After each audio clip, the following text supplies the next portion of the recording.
नमस्कार मित्रों, स्वागत है टॉपर स्टडी में। Allahabad high court junior assistant और ग्रुप डी का एग्ज़ाम हो चुका है और बहुत सारे मित्र पूछ रहे हैं कि इसमें कट ऑफ कितने रहने वाली है। तो इस वीडियो में हम आपको कट ऑफ का बिल्कुल सटीक एनालिसिस बताएंगे। जैसा कि इसके पहले भी हाई कोर्ट जूनियर असिस्टेंट और ग्रुप डी का पेपर हुआ था, उसका भी हमने विश्लेषण किया है। तो चलिए इसमें आपको हम बता दे रहे हैं कि जनरल, ओबीसी, एससी और एसटी की कितनी कट ऑफ रहने वाली है। सबसे पहले ग्रुप डी की बताएंगे, इसके बाद जूनियर असिस्टेंट की बताएंगे। तो जिन मित्रों ने अभी तक चैनल सब्सक्राइब नहीं किया है वो रेड वाली बटन को दबाकर चैनल को सब्सक्राइब कर दें और बेल आइकन को भी प्रेस कर दें, जिससे लेटेस्ट वीडियो का नोटिफिकेशन आपको मिल सके। तो देख लेते हैं कि इस बार इलाहाबाद ग्रुप डी की कट ऑफ कितने रहने वाली है।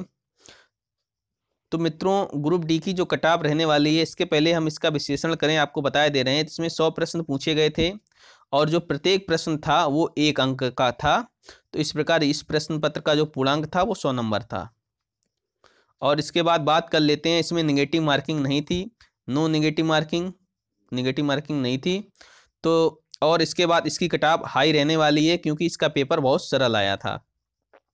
ये देखिए, हमने आपके लिए शीट एक बनाई है, तो जिसमें हमने जनरल, ओबीसी, एससी और एसटी 4 कैटेगरी में डिवाइड करके आपको समझाया है। और इसके बाद बात कर लें, इस प्रश्न पत्र में कितने सेक्शन थे। इस प्रश्न पत्र में 4 सेक्शन थे और 4 में से प्रत्येक सेक्शन 25 नंबर का पूछा गया था। 25 प्रश्न थे प्रत्येक सेक्शन में, 25 25 25 25, तो टोटल 100 प्रश्न थे। जिसमें से 25 प्रश्न हिंदी के थे, 25 इंग्लिश के, 25 जीएस के, 25 मैथ के थे।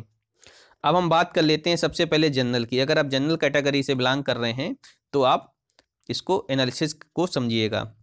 अगर आप जनरल कैटेगरी से हैं, आपके हिंदी में अगर 22 प्रश्न सही हो रहे हैं, इंग्लिश में 22 प्रश्न सही हो रहे हैं, जीएस में 23 प्रश्न सही हो रहे हैं और मैथ में भी 23 प्रश्न सही हो रहे हैं, और ओवरऑल की अगर बात कर लें, अगर आपके 90 प्रश्न सही हो रहे हैं, तो आपका सिलेक्शन होने का चांस 100% बन गया है। इसी प्रकार ओबीसी की बात कर लेते हैं। ओबीसी में अगर आपके हिंदी में 22 सही हो रहे हैं, इंग्लिश में 21 सही हो रहे हैं, जीएस में 22 सही हो रहे हैं, मैथ में 23 सही हो रहे हैं, और ओवरऑल की अगर बात कर लें ओबीसी में अगर आपके 88 सही हो रहे हैं, तो आप सिलेक्शन के पूरे चांस हैं और आपका सिलेक्शन हो जाएगा। इसी प्रकार बात कर लेते हैं एससी कैटेगरी में। एससी में अगर आपके 21 सही हो रहे हैं हिंदी में, और इंग्लिश में अगर 20 सही हो रहे हैं, जीएस में 21 सही हो रहे हैं, मैथ में 22 सही हो रहे हैं, और ओवरऑल की अगर बात कर लेते हैं एससी में, तो अगर एससी में आपके ओवरऑल की बात कर लें, अगर 84 प्रश्न सही हो रहे हैं, तो मित्रों आपका सिलेक्शन होने की पूरी संभावना है, पूरे चांस बन गए हैं। इसी प्रकार हम बात कर लेते हैं एसटी की बात कर लेते हैं। एसटी में अगर हिंदी की बात करें, 20 प्रश्न अगर आपके सही हैं, इंग्लिश में अगर आपके 17 प्रश्न सही हैं, इसी प्रकार जीएस में 18 प्रश्न सही हैं, मैथ में 20 प्रश्न सही हैं, और ओवरऑल की अगर बात कर लें एसटी में, अगर मित्रों आपके 75 क्वेश्चन सही हो रहे हैं एसटी में, तो आपकी ग्रुप डी में पूरे सिलेक्शन होने की संभावना है। तो ये फाइनल कट ऑफ है जैसा कि एनालिसिस किया गया है। एक बार फिर हम आपको बता दे रहे हैं, ओवरऑल अगर आप जनरल कैटेगरी से बिलोंग कर रहे हैं, तो अगर आपके 90 प्रश्न सही हैं तो आपके सिलेक्शन होने की पूरी संभावना है। ओबीसी में 88 प्रश्न हैं, एससी में 84 हैं और एसटी में 75 प्रश्न हैं मित्रों।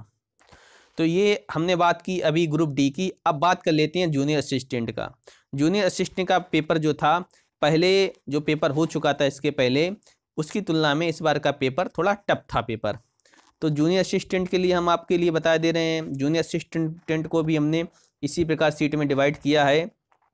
तो इसमें देखिए जनरल, ओबीसी, एससी और एसटी, और बात उसी प्रकार कर लेते हैं। तो हमने 4 भाग में दिया है, एक हिंदी, मैथ्स, इंग्लिश और जीएस। तो सबसे पहले हम जनरल की बात करेंगे। जनरल में देखते हैं क्या पोजीशन रहने वाली है जूनियर असिस्टेंट में। देखिए जनरल कैटेगरी में अगर आपके हिंदी में 22 प्रश्न सही हो रहे हैं, मैथ्स में 21 प्रश्न सही हो रहे हैं, और इसी प्रकार हम बात कर लें इंग्लिश में अगर आपके 19 प्रश्न सही हो रहे हैं, और जीएस में 18 प्रश्न सही हो रहे हैं, और ओवरऑल की अगर बात कर लें, अगर आपके मित्रों 80 प्रश्न सही हो रहे हैं जूनियर असिस्टेंट में, तो आपका सिलेक्शन होने की पूरी संभावना है, क्योंकि इस बार का पेपर टफ था पिछली बार की तुलना में। और इसी प्रकार बात कर लें ओबीसी में देखिए क्या स्थिति रहने वाली है। ओबीसी में हिंदी में बात कर लें 21 प्रश्न अगर आपके सही हो रहे हैं, मैथ्स में बात कर लें 20 प्रश्न सही हो रहे हैं, और इंग्लिश में बात कर लें 19 प्रश्न सही हो रहे हैं, और जीएस में 18, और ओवरऑल की अगर बात कर लें मित्रों, अगर आपके 78 स्कोर हो रहा है, 78 स्कोर अगर आपका ओबीसी में हो रहा है, तो आपका जूनियर असिस्टेंट में होने की पूरी संभावना है। इसी प्रकार हम बात कर लेते हैं एससी की। एससी में देखिए मित्रों क्या है, एससी में 20 अगर प्रश्न आपके हिंदी में सही हो रहे हैं, मैथ्स में अगर 19 प्रश्न सही हो रहे हैं, और इसी प्रकार बात कर लेते हैं 18 इंग्लिश में सही हो रहे हैं, जीएस 17 हो रहे हैं, जीएस में 17 आपके सही हो रहे हैं। अगर ओवरऑल बात कर लें 74 प्रश्न अगर आपके सही हो रहे हैं एससी कैटेगरी में, तो आपका जूनियर असिस्टेंट में 100% हो जाएगा। इसी प्रकार हम बात कर लेते हैं मित्रों एसटी में, एसटी की क्या सिचुएशन रहने वाली है।